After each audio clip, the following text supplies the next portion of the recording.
10 fuel myths that are burning your money.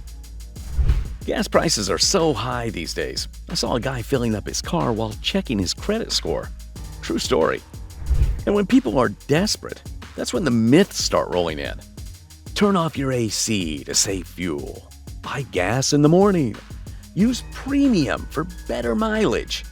Yeah, no. Psst. If you put 1 drop of vegetable oil in your tank, you'll get 10 extra miles per gallon. Stop believing this stuff. From premium gas fairy tales to AC paranoia, today we're busting out 10 of the dumbest fuel myths people still believe. And trust me, one of these is probably quietly draining your wallet.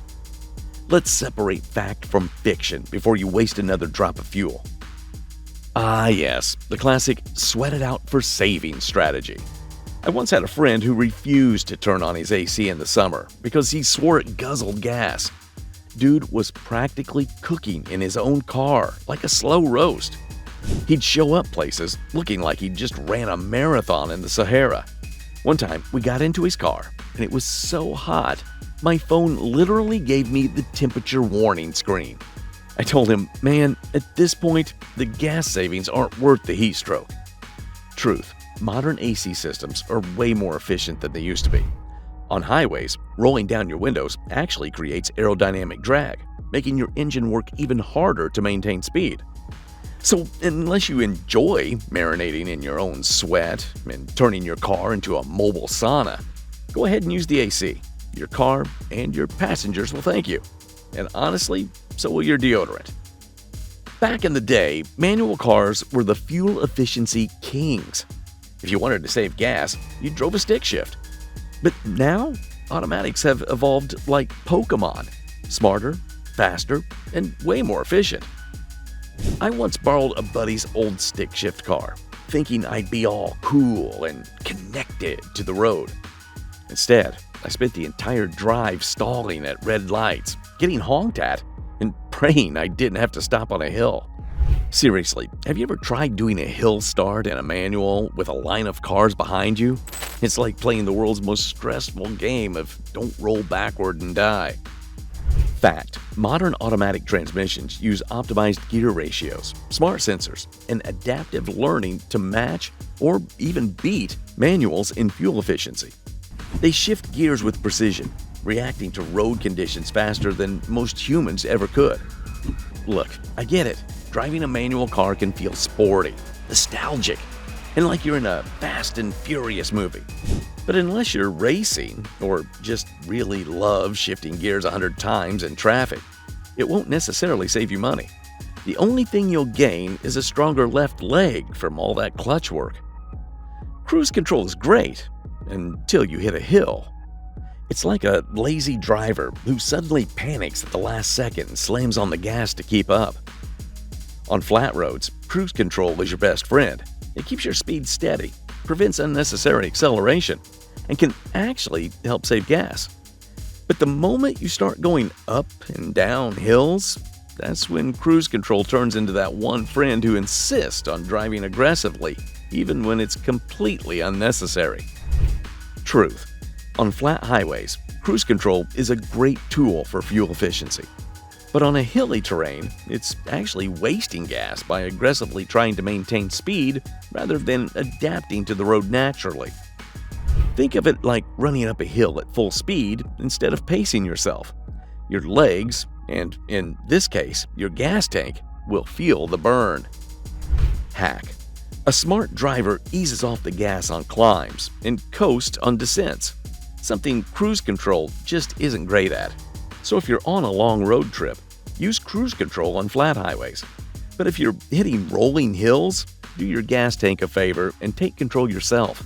Otherwise, you're just giving your car a workout it didn't ask for. Ever see someone aggressively squeezing every last drop into their tank like it's a soda refill at a fast food joint? Tapping the nozzle, shaking the car, doing that little fuel dance? Yeah, doesn't work. Truth, when the pump clicks, your tank is full. Extra squeezing just spills fuel, damages your car vapor system, or evaporates into thin air. Not only are you wasting money, but if that gas spills on your car's paint, congratulations, you've just invested in an expensive DIY paint destroyer. Bonus points if it drips on your shoes, so you can enjoy the lovely scent of gasoline for the rest of the day. Unless your car manual says premium required, premium gas is just premium priced. It's not some magical performance boost for your engine. It's just a higher price tag for something your car probably doesn't even need. Fact: higher octane fuel prevents premature detonation in high-performance engines, like turbocharged sports cars or luxury vehicles with high compression ratios.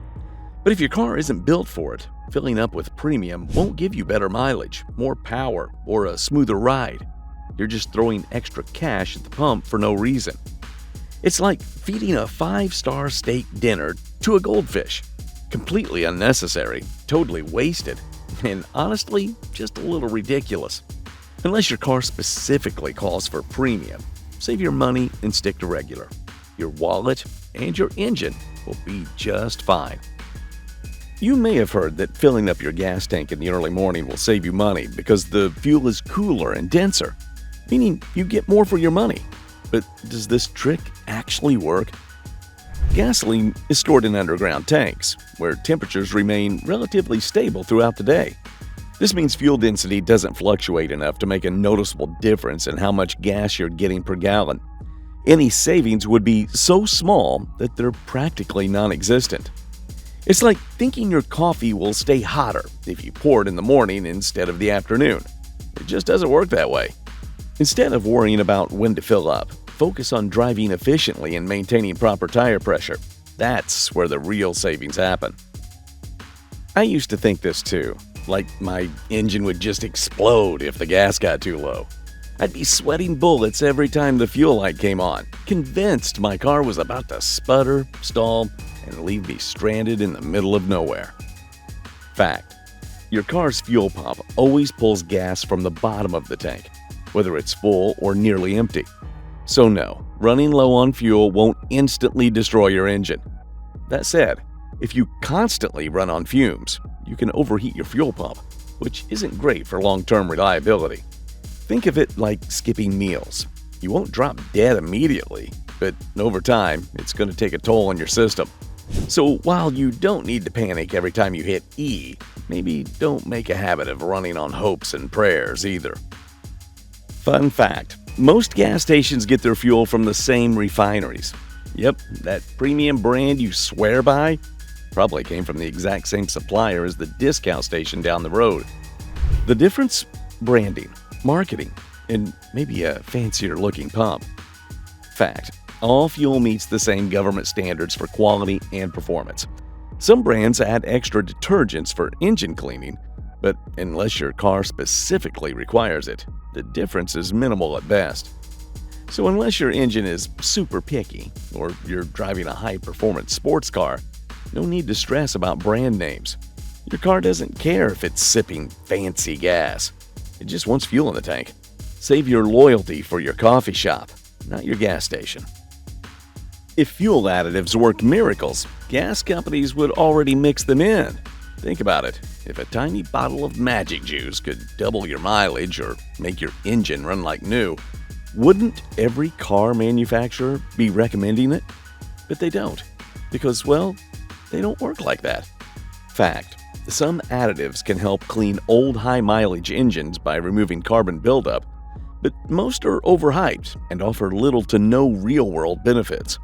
The average driver using decent quality fuel doesn't need them. It's like those get-rich-quick ads. Sounds amazing, promises the world, but in reality, you're just losing money. Unless your mechanic specifically tells you to use an additive, you're better off spending that cash on an actual tank of gas. Look, if you're at a train crossing for 5 minutes, sure, go ahead and turn off the engine. But shutting your car off at every red light like you're in some extreme gas-saving competition, that's just excessive. Truth: modern engines are way more efficient than older models, meaning they barely use extra fuel to restart. So the old myth that turning your car off and on constantly will save you tons of gas? Not exactly true. The real downside? Constant restarts put unnecessary strain on your starter motor, battery, and ignition system. Do it too often, and you might end up saving a few cents on gas, only to spend hundreds on repairs later. So unless you're driving a hybrid with built-in stop-start technology, just let the car idle at short stops. Your starter motor will thank you, and so will the drivers behind you when you don't hold up traffic trying to restart your car. Alright, be honest. How many of these fuel myths have you believed? Did you ever top off your tank thinking you were outsmarting the pump? Or maybe you've been driving around sweating just to save gas? Let me know in the comments. I promise, this is a judgment-free zone. Mostly. And hey, if you learned even one thing today that'll save you money, do me a favor, hit that like button. Helps this video reach more people so we can stop these myths from burning more wallets. And if you want more car myths busted, car hacks, and real-world driving tips that actually work, make sure you're subscribed with the bell on. Because trust me, you do not want to miss what's coming next.